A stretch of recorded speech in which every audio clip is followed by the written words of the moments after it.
ሰላም እንደምናችሁ። ጥብቅና ወሳኝ መረጃ ነው ይዤላችሁ የመጣሁት። ሁልጊዜም ትኩስ መረጃዎች እንዲደርሳችሁ ይህንን ቤት ፎሎ አድርጉ። ጤና ሚኒስቴር በመኪና ለመጓጓዝ ርቆኝ ስላገኘሁት በድሮን የታገዘ የክትባት ስርጭት መጀመሩን አስታወቀ። ጤና ሚኒስቴር በድሮን የታገዘ የክትባት ስርጭት በይፋ ጀመረ።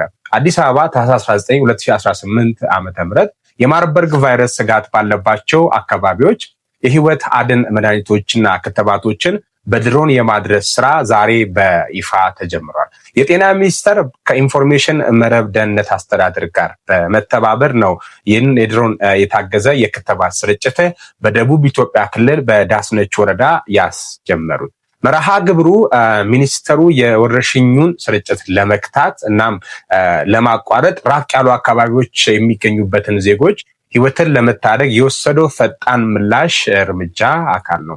በዚህ መሰረትም በዛሬው ዕለት በዳስነች ወረዳ በድሮን የታገዘ የክትባት ስርጭት በስኬት መከናወኑን ጤና ሚኒስተሩ ለፋና ዲጂታል ገልጿል። የዳስነች ወረዳ ካለው ራቅ ያለ መልክዓ ምድር አኳያ በመኪና ለመጓጓዝ ረጅም ሰዓታት ይወስድ የነበረውን ጉዞ በድሮን በመታገዝ በጥቂት ደቂቃዎች ውስጥ ክትባቱን ማድረስ መቻሉን ተመልክቷል። ይህም ጤና ሚኒስቴር እና የኢትዮጵያ መድኃኒት አቅርቦት አገልግሎት የቴክኖሎጂ ውጤቶችን በመጠቀም ወረርሽኞችን ቀድሞ የመከላከልና የመቆጣጠር አቅማቸውን ወደ ላቀ ደረጃ ማሸጋገራቸውን በተግባር ያሳዩበት ነው።